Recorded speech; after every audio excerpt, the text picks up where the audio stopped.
नमस्कार दोस्तों, मैं रविश कुमार। ईरान ने इजराइल को खूब मारा, इतनी तबाही मचाई कि नेतन्याहू की जान पर बनाई। यह बोल हैं अमेरिका के पूर्व राष्ट्रपति डोनाल्ड ट्रंप के। इजराइल बुरी तरह से बर्बाद हो चुका है और उसे बर्बाद किया है ईरान ने। लेकिन डोनाल्ड ट्रंप का कहना है कि अगर हम बीच में नहीं आते तो इजराइल पूरा बर्बाद हो जाता। इस बयान के बाद सोशल मीडिया पर तहलका मच गया है और ईरान की जीत पर लोगों को और ज्यादा गुमान हो गया है, क्योंकि सब जानते हैं कि ये इजराइल की सबसे बड़ी हार है। लेकिन ईरान ने कैसे चलाया जादू और अब ईरान क्या कर रहा है इजराइल को चिढ़ाने के लिए, बताते हैं आपको। अली खामेनेई ने इजराइल को चिढ़ाने के लिए अपना प्रोजेक्ट शुरू कर दिया है।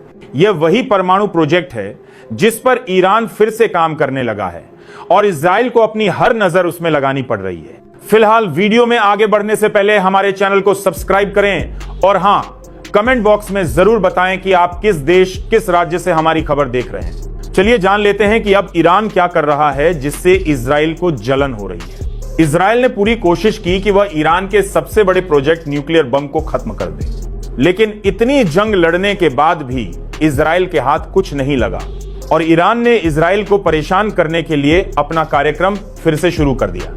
ईरान ने साफ कहा है कि हमारा प्रोजेक्ट रुकेगा नहीं। हमने अमेरिका से साफ कह दिया था कि हम अपने परमाणु कार्यक्रम को नहीं रोकने वाले। लेकिन इसमें इजराइल की सबसे बड़ी हार दिखाई दे रही है, क्योंकि इजराइल ने जिस लड़ाई की शुरुआत की थी वह प्रोजेक्ट तो अब भी चालू है। तो फिर इजराइल के हाथ क्या लगा? इतनी बड़ी जंग के बाद सिर्फ खाली हाथ। और दूसरी तरफ ईरान लगातार हमले की धमकियां दे रहा है कि अगर अमेरिका और इजराइल ने फिर कभी ऐसी गुस्ताखी की तो अंजाम इससे भी बुरा होगा। हम इससे भी बुरे हमले करेंगे और अंजाम फिर इजराइल के फाड़कर सामने होगा। ईरान एक ऐसा देश है जिसने उन तमाम मुस्लिम देशों की इंसानियत को जगाने का काम किया। 2 साल से हो रहे हमास और गाजा पर हमले, लेकिन तमाम लोग इजराइल का अत्याचार देखते रहे। लेकिन ईरान ने हिम्मत दिखाकर न सिर्फ इजराइल को बर्बाद कर दिया, बल्कि उन तमाम मुस्लिम देशों में भी हिम्मत भर दी। अब यमन के हूती विद्रोहियों ने ऐलान कर दिया है कि वह अपने हमले इजराइल पर तब तक नहीं रोकेंगे जब तक इजराइल गाजा पर हमले करना बंद नहीं करता और अपनी सेना वहां से हटाता नहीं। जब तक यह नहीं होगा हम हमले बंद नहीं करेंगे। 2 साल से गाजा पर हो रहे अत्याचार का अब बदला लिया जाएगा। इधर ईरान ने एक एक करके इजराइल के तमाम बड़े शहरों को टारगेट किया और तबाही मचाई। उधर दूसरी तरफ डोनाल्ड ट्रंप के बयान से इजराइल की बची कुछ इज्जत भी मिट्टी में मिल गई। तो फिर डोनाल्ड ट्रंप अब क्या करेंगे? लेकिन डोनाल्ड ट्रंप का वही बयान जिससे इजराइल की खिल्ली उड़ रही है और मुसलमानों के बीच यह बयान चर्चा का विषय बना हुआ है, क्योंकि अमेरिका खुद इजराइल की पोल खोल रहा है।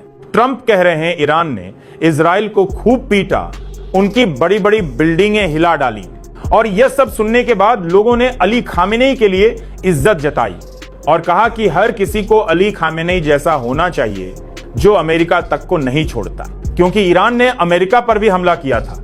और यह देखकर दुनिया हैरान रह गई कि क्या अमेरिका जैसे शक्तिशाली देश पर भी ईरान ने हमला कर दिया।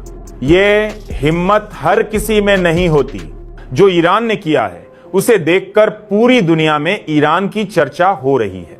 यह जीत सिर्फ ईरान की नहीं थी, यह जीत थी गाजा के उन मासूम लोगों की जिनके अस्पतालों को नेतन्याहू ने उड़ा दिया, स्कूलों को बर्बाद कर दिया, खाने को खाना नहीं और उनकी जिंदगी छीन ली।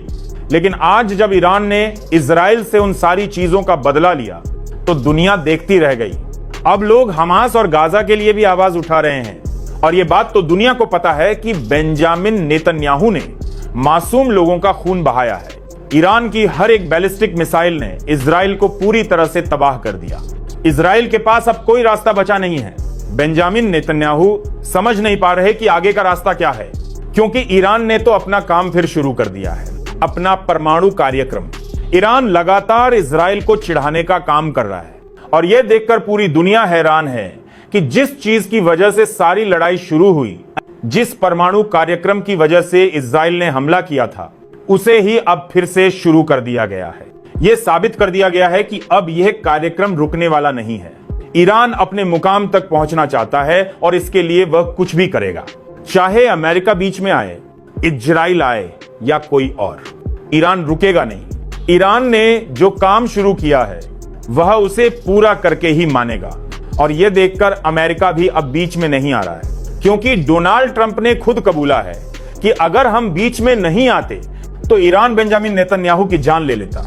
यह बात सामने आने के बाद अमेरिका ने अपने कदम पीछे खींच लिए हैं। अमेरिका नहीं चाहता कि अब और पंगा ले ईरान से।